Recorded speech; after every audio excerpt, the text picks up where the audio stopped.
Welcome to the New Abbey YouTube channel. We are a Jesus community telling the biggest story of God in Los Angeles, and we're excited that you're joining the conversation with us today. Enjoy.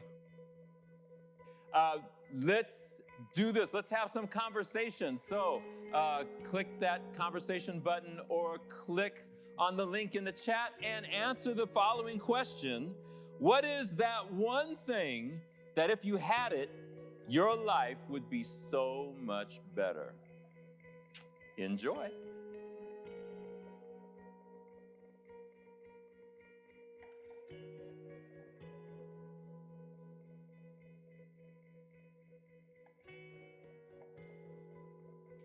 All right, welcome back. Welcome back. I hope that you had great conversation around this question. I know for me, my answer to this question has changed as I have changed. I know that when I was younger and thought so much less of myself, I felt that there were certain things that if I just had this, then I would be loved. If I had this, then I would be accepted. But now the way I view that question is entirely different. So I know that for different people, same question could have different responses. And we're going to see a little bit more of that played out in today's passage. Just to do a little recap real quick, back in Genesis 11, Abram, Lot, Abram's father, Terah, they're all on their way from Babylon, the place of captivity, to the promised land, which is Canaan. On the way there, Terah decides to stop and settle. So even though they're being led someplace, they know that God is leading them someplace, they stop and they settle. And we talked about this a few weeks back, that whenever we settle in our lives, and you all know what I mean by that, by settling, when we compromise, we betray ourselves. And how many of us, we are where we are right now, we want to point the finger at somebody else that they're the reason for our dissatisfaction, but really it's because you betrayed yourself. You settled. You landed someplace that you knew was not where you needed to go. And so they settle, but then Terah dies there, and God speaks again, and Abram and the crew are on their way now, and they arrive at the promised land, and then something crazy happens while they're in the land of the Canaanites. Abram is terrified, and he pimps his wife.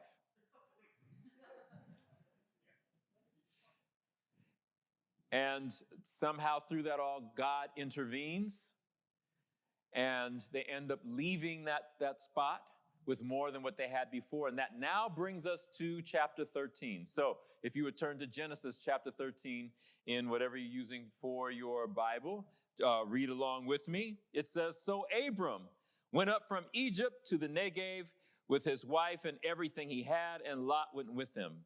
Abram had become very wealthy in livestock and in silver and gold. From the Negev, he went from place to place until he came to Bethel, to the place between Bethel and Abram probably black, because it was like, but okay, anyway, where his tent had been earlier and where he had first built an altar." That's important. They wandered for a while, and they ended up back at the place where Abram had first built an altar. There, Abram called on the name of the Lord. Now Lot, who was moving about with Abram, also had flocks and herds and tents. But the land could not support them while they stayed together, for their possessions were so great that they were not able to stay together. And quarreling arose between Abram's herders and Lot's. The Canaanites and the Perizzites were also living in the land at that time. So Abram said to Lot, "Let's not have any quarreling between you and me, or between your herders and mine, for we are close relatives. Is not the whole land before you? Let's part company. If you go to the left, I'll go to the right. If you go to the right, I'll go to the left." Lot looked around and saw that the whole plain of the Jordan toward Zoar was well watered, like the garden of the Lord, like the land of Egypt. This was before the Lord destroyed Sodom and Gomorrah. So Lot chose for himself the whole plain of the Jordan and set out toward the east. The two men parted company. Abram lived in the land of Canaan, while Lot lived among the cities of the plain and pitched his tents near Sodom.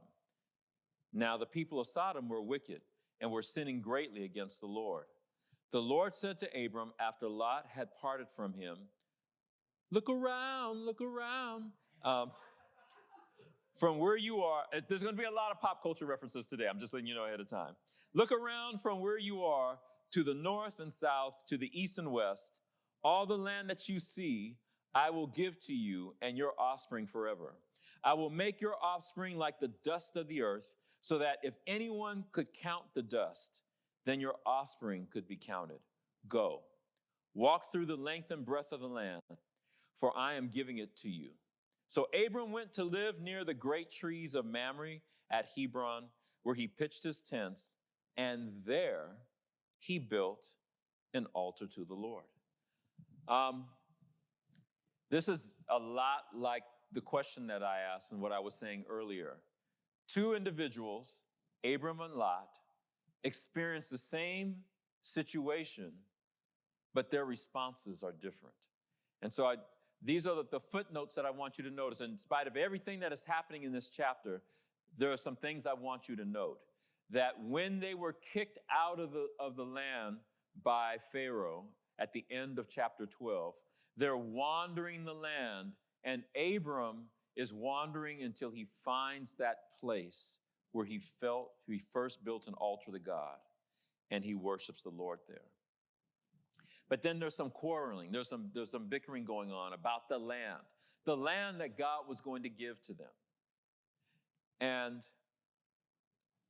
Abram wants to squash this argument right away. And he lets go, even though the promise is being made to Abram, he turns to Lot and he says, Lot, whatever you want, it's yours. Whatever you choose, no matter how much it is, whatever you choose, I'll take the rest of it. And isn't it interesting that Lot chooses what he thinks is the greener grass?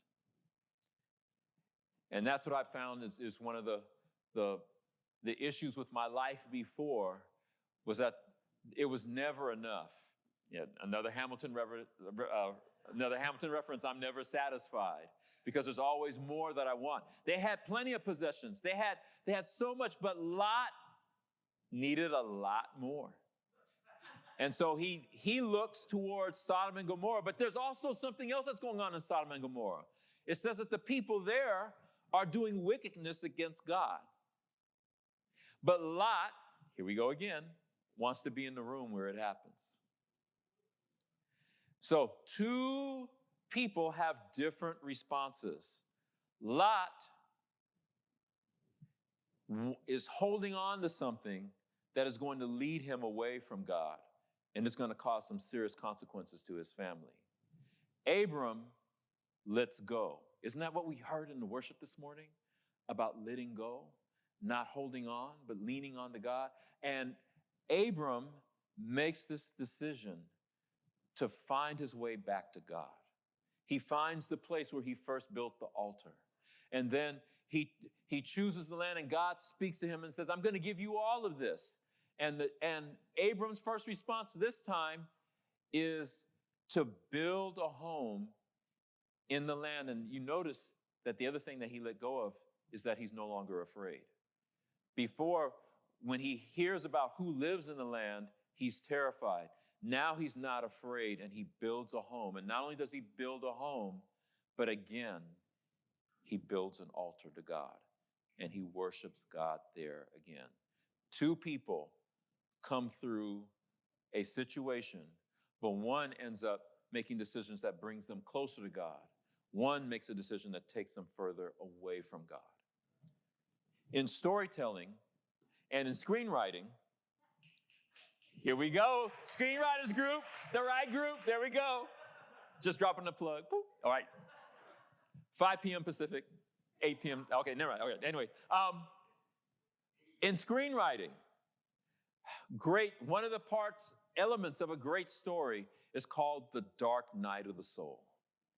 It's that do or die moment where all is lost, all hope is gone, our hero on his hero's journey, wanders and doesn't know how he's going to make it, how he's going to get through this, because something has happened that has caused a tremendous loss.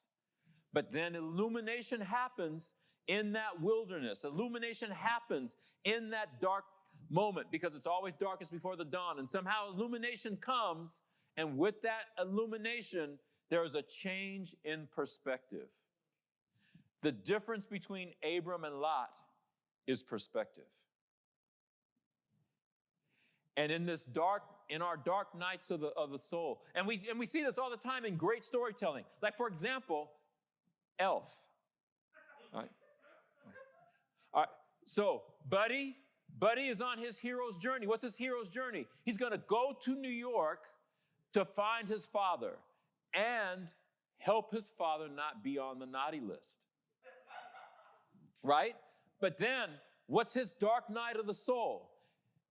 He goes into his father's big pitch meeting and destroys it. And his father says, "Get out of here. I never want to see you again." And in that dark night of the soul, Buddy is wandering the wilderness, which is New York City, right?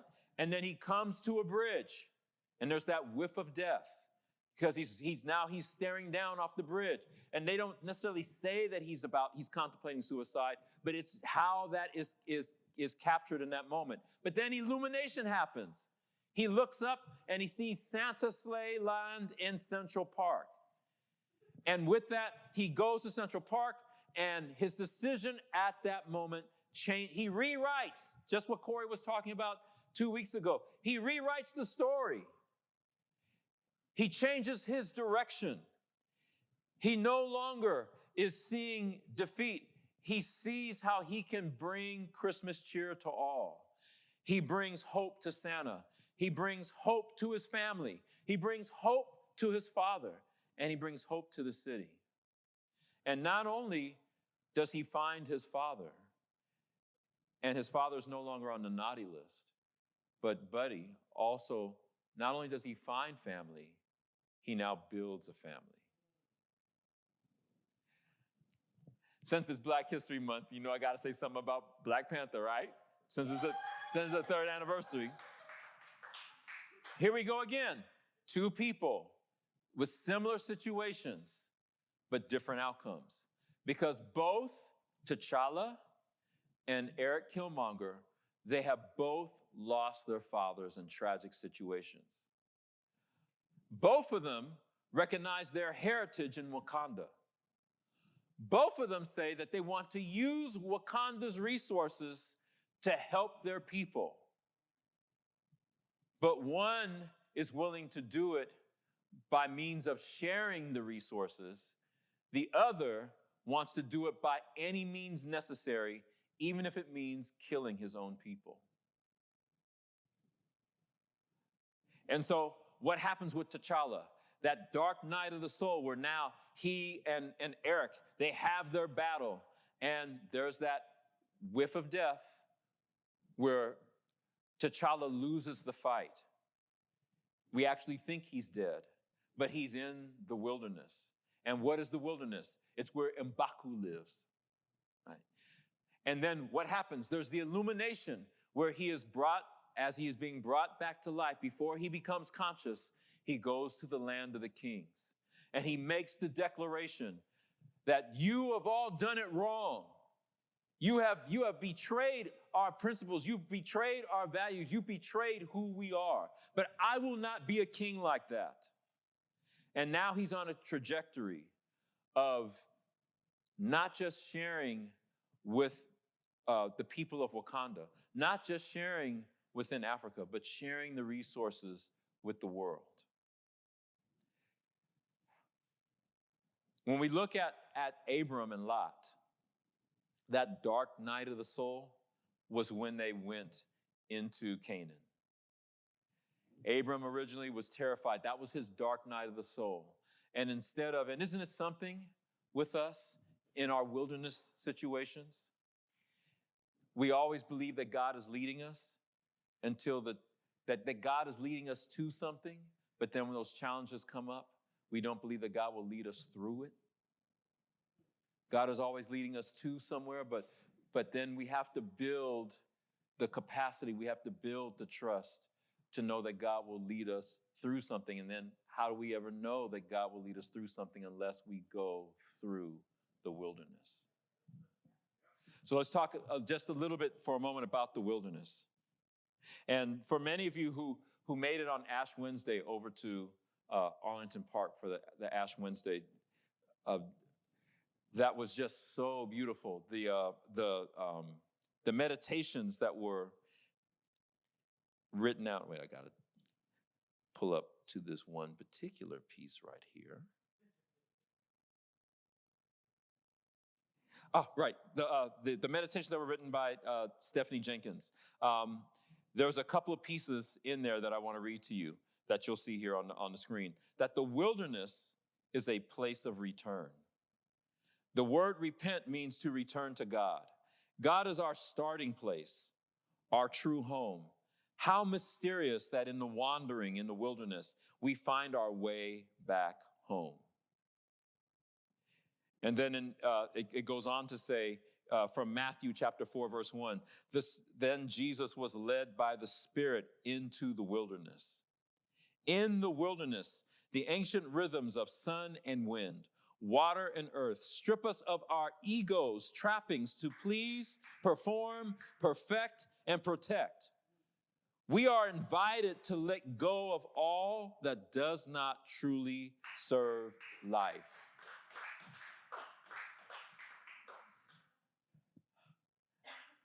Now, I know if we have the wrong perspective, we'll think that the wilderness is trying to kill us. But really, the wilderness is trying to bring us to this place of letting go of what we don't need.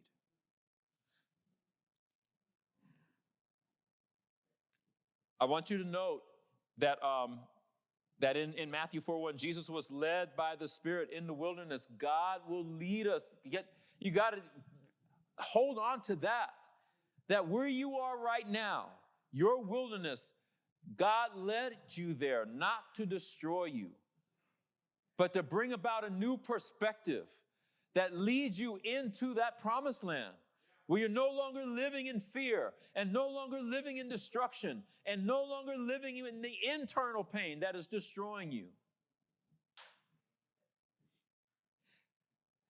If you read all of Matthew chapter 4, verse 1, it says that Jesus was led by the Spirit into the wilderness to be tested of the devil. Now, I just want you to note that it's a test. That's all it ever is. When you're in school, when you have a test, the test is not supposed to fail you. It's supposed to reveal what you've learned and what you have not learned. Pop quizzes are not made to destroy you, but you fear a pop quiz when you haven't studied. You fear a pop quiz when you haven't learned. You fear a pop quiz when you're just holding on to the old, but you haven't studied the new that prepares you to pass the test. All that was happening in the wilderness. And that's why we look at, like with Lent, that, I got to give up something. You look at it as something painful. You look at something as something destructive. It's not something destructive. It's something that just reveals where you are so that you can build what you need and have the capacity to move into your promise. So, in one more pop culture reference, I want to talk about, it seems like every time I get up, I'd say my favorite movie. But I want to right now talk about one of my favorite movies, Up. This movie destroys me every time. My personal opinion is that the first 10 minutes of Up is one of the most amazing pieces of cinema ever made. Oh my God, I was completely wrecked in the theater just on those first 10 minutes. But I don't want to spend so much on the first 10 minutes as I want to spend on how it ends. This story about Carl Fredrickson and how he met as a child the woman who would become his wife, Ellie, and how they bonded around their mantra, adventure is out there. But there was something that they always dreamed of doing. They always dreamed of getting to Paradise Falls. And there was always one hurdle after another, and Ellie passed away without them ever going to Paradise Falls. And so it leaves Carl with this mission. He is driven to get the house to Paradise Falls. That's his mission. And he gets some travelers along the way. He gets Russell, who wants to complete his merit badge by helping Carl, and Kevin, which turns out to be a girl. That's a bird. Very ingenious Pixar people. And all right. And then there's also Doug the dog. He's absolutely adorable. All right. But at this moment, which you'll see in the slides, something, Carl has had his dark night of the soul, because he has chosen to save his house rather than saving Kevin. And he says, he makes this statement, I'm going to get to Paradise Falls even if it kills me. But now the weight of the house is so heavy. And he's dragging the house to get it to Paradise Falls, and he gets there. And Russell no longer wants to be a part of this. He lets go of his merit badge, and Carl goes into the house. And as he sits down, he picks up the book of their memories. And he's flipping through those pages, and he gets to the same spot where he ended before. The stuff that they were going to do, what he and Ellie were going to do together. But for all this time, he never realized that there was more in the book until he turns the page. And what he sees are the photos of their life together. And he realizes then that he's been so focused on the wrong thing. He's had the wrong perspective. He's been focused on getting to Paradise Falls, when the focus that Ellie had on them was the adventure. And the last thing that she writes to him is, it's been a great adventure. Now go out and have another one on your own. And that's when illumination happens. And he realizes that the thing that's important right now are these people who have been on this journey with him. Russell, and saving Kevin, and Doug. And so in order for him to get back and to find Russell and find the bird, he's got to lighten the load, because he realizes that he's been carrying too much baggage. And so he empties the house of everything that he's held on to, so that the house can take off and fly, and he can complete that journey. And in those last scenes, he has a choice where by the hose he's holding on to the house. What will he do? What will he choose? He chooses Russell. He chooses Kevin. He chooses Doug, and he tells them to hold on. And he saves their lives. And as he looks out off of the blimp, off of the dirigible, he sees the house floating back to Paradise Falls. And Russell says, I'm sorry, Mr. Fredrickson. You lost your house. And Carl says, putting his hand on him, it's just a house. Isn't it something when perspective changes? These things that we have held on to so tightly, that we're taking us so far away from who we truly are. The things that we're holding on to so tightly that betray us, that once we let go and trust God in the wilderness, we get a different perspective. And we realize that we don't need those things anymore. What does Corey talk about all the time in the journey of our life? That behind us is what was conservative. It was good at the time, but it's not going to get us where we need to go. And so there are the progressives that are ahead of us. And we need to give grace to both. And so with that, on Friday, I saw this great slide that sums so many things up. You don't see something until you have the right metaphor to perceive it.